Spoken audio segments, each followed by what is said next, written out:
এর পাশে শ্রীমঙ্গলে যায়, শ্রীমঙ্গলের রোডঘাট কিন্তু অনেক প্রশস্ত, কিন্তু এইখানে এসে মনে হয় না যে একটা জেলার মতো রোডঘাট করা আছে। যেটা আজকের প্রধান দাবি সেটা পুরাতন যে ক্ষয় আছে, ক্ষয় যেটাই আছে এখন যদি আমরা উদ্ধার করে সংরক্ষণ করতে পারি অসাধারণ একটা জায়গা হবে।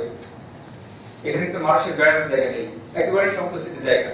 তো এখানে পানি উন্নয়ন বোর্ডের কর্মকর্তা আছেন, আমার মনে হয় কিছু কাজ আছে, আমরা বলি এখানে কাজ করতে আসে, এখানে যদি আপনি কিছু করে দিতে পারেন। আমাদের আসলে এখানে জেলা প্রশাসন করবে ঠিক আছে, কিন্তু কোঅর্ডিনেটেড ইনপুট লাগবে, সব দপ্তর, রোডস লাগবে, এখানে লাগবে গণপূর্ত লাগবে, পানি উন্নয়ন বোর্ড লাগবে। তো এইগুলো যদি একত্রিত ভাবে কাজ না করা যায় এখানে কিন্তু কোনো কিছু করা যাবে না। আমার মনে হয় এখানে তো এই যে পুরাতন আছে এটা নিয়ে প্রজেক্ট আপনারাই নেবেন না, আবার কোনো ডিপার্টমেন্ট নেবে, আপনারাই তো নেবেন না? না, এই যে পুরাতন জলাধার এখন যেটা আছে এটা আমার পৌরসভা যেতে হবে, তার মানে এইটা পৌরসভা বলবে যে আমাদের কোনো ফান্ড নাই। আমি পৌরসভা নিয়ে এখানে যারা আমাদের মিটিং এ আসেন আমি প্রতি নিরাপদে কিন্তু এটা আমার ডিসস্যাটিসফ্যাকশন যে পৌরসভা আমি এটা বলবো আমার সেটা হচ্ছে এখানে আমি যে মিটিং আসি আমি আমার ডিসস্যাটিসফ্যাকশন থাকে যে পৌরসভা নোংরা শহর কিন্তু অনেক কম জায়গায় আছে যেখানে পৌরসভা তার যথেষ্ট দায়িত্ব পালন করছে না। দুই একজন হয়তো অসুস্থ লোক দিয়ে পরিষ্কার পরিচ্ছন্ন তারা মাথা কিছু করে না, ওই থেকে দুই একটা যা কিছু করে একটু করে করে থাকে। এই টাকা ব্যয় হচ্ছে, টাকা কিভাবে আছে হয়ে যাবে বলে আর কিছু হচ্ছে না। আমরা এই যে আমাদের আছে জেলা প্রশাসন করবে, কিন্তু সব হ্যান্ড যদি ঠিক মতো কাজ না করে সেটা কিন্তু করা হবে না। তবে আমরা এখানে আসার কথা যে আপনারা এখানে কাজ করছেন, বিশেষ করে বাবা স্থানীয় যদি চাহিদা না থাকে আমরা কিন্তু সেইগুলো করে দিতে পারবো না। আপনাদের ডিমান্ড তৈরি করতে হবে, চাহিদাটা তৈরি করতে হবে। যে আপনারা আসছেন আমাদের কিন্তু অনেক আমাদের মনে অনেক আসছে, প্ল্যান আসছে যেগুলো মনে এইভাবে করলে আমরা করতে পারবো। তো বড় কথা হচ্ছে যে আমাদের কোর্ট যেটা আমরা হাই কোর্ট বলি, একটা কাজ করতে যাবেন সেখান থেকে একটা ইনজেকশন নিয়ে আসবে, এইটা আমি আসছি। এখানে আসার পরে মনে করেন যে কবিগঞ্জের যে পুকুরটা যতটুকু সংস্কার হয়েছে এটা কি পৌরসভা করেছে? আমি বলবো এক সোললি ক্রেডিট নেবে জেলা প্রশাসন, কারণ জেলা প্রশাসন এখানে না হলে জেলা প্রশাসন সমস্ত সাপোর্ট দিয়ে যতদূর করেছি আমরা আমাদের একটা প্ল্যান আছে, কেন চড়া এই রাখা আছে এটার মধ্যে একটা প্ল্যান আছে। পাশ দিয়ে দুই দিক দিয়ে ফুলের গাছ হবে, মাঝখানে ওয়াকওয়ে থাকবে। আমি যে ছোট আমার 5 ফিট রাখি, ওয়াল রাখি, মানে পুকুরের পাড় যদি 5 ফিট করি সেটা দিতে চলতেই পারবে না। আপনি কিভাবে দুই ফুল গাছ লাগাবেন বা ই করবেন?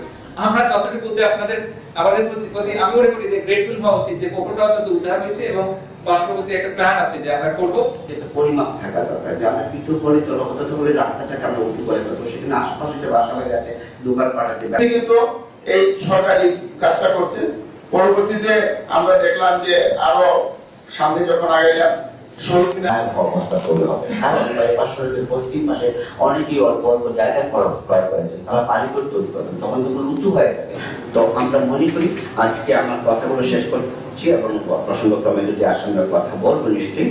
এবং আমরা যেহেতু অনুষ্ঠানটা অনেক দিনের মধ্যে আপনার পানি আপনারা যদি আজকে গিয়ে ভিজিট করেন সিনেমা হল দেখতে পাবেন যে ড্রেনের উপর থেকে একবারে রাস্তার সাইড পর্যন্ত ঘরের ভিতরে আপনার প্রবেশের কোনো এলাকায় ব্যাংকার আছে আমাদের পাড়াতে, তারপরে আছে আপনার অনেক সাংস্কৃতিক কর্মী আছে, অনেক বাচ্চারা আছে লেখাপড়া করতেছে, যার ফলে ওরা মানে চলাফেরার অসুবিধার জন্য কোনো টাইমই মানে এক্সিট আপনার স্কুল কলেজ বা চাকরিতে ওনারা ভালোভাবে মানে যেতে পারতেছে না।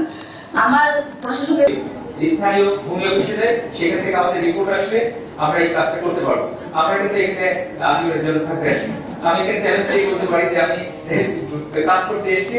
মানববন্ধন করেন এই ক্ষয় উচ্ছেদের জন্য, আমাদের একটা স্ট্রং একটা হবে, সুযোগ তৈরি হবে। মানববন্ধন করেন সুতাঙের জন্য যে এখানে হবে না, আমরা চাই না যে সুতাং যেভাবে নষ্ট হয়ে যাচ্ছে, আমরা কিন্তু চাই না, আমরা এটা চাই না। এটা করেন আমরা ওই ফ্যাক্টরি ওইখানে যে সিলগালা করে আসবো, আপনাদের থেকে স্ট্রং সাপোর্ট আমরা চাই, আশা করি সেগুলো আমরা পাবো। আমি আসলেই খুব অনুপ্রাণিত হয়েছি আপনাদের কথায়। আপনারা কথা বলেছেন যে বাড়ির পাশে ড্রেন, এটা অদ্ভুত বিকল্প, ড্রেন তৈরি করবে সেটা আমি ইভেন সার্কিটের পাশ দিয়ে যে করতে পারবেন আমাদের দিয়ে দিতে পারবেন। এই উচ্ছেদের এখন পাক করলে কি সমস্যা? হ্যাঁ না, আপনার তো যেখানে যেখানে আমরা করতে যাচ্ছি সেখানে তো সব জায়গায় তোমার স্কাউটের দরকার নেই, এখানে ফাঁকা জায়গা আছে। সেই ক্ষেত্রে দেখা গেছে যে মূল ক্ষয়ের যে বাইপাস করা হওয়ার পরে কারণে যেটা হয়েছে যে বাদ দেওয়া হয়েছে দুই পাশে, যেহেতু খোয়াই নদীতে বাদ দিতেই হবে।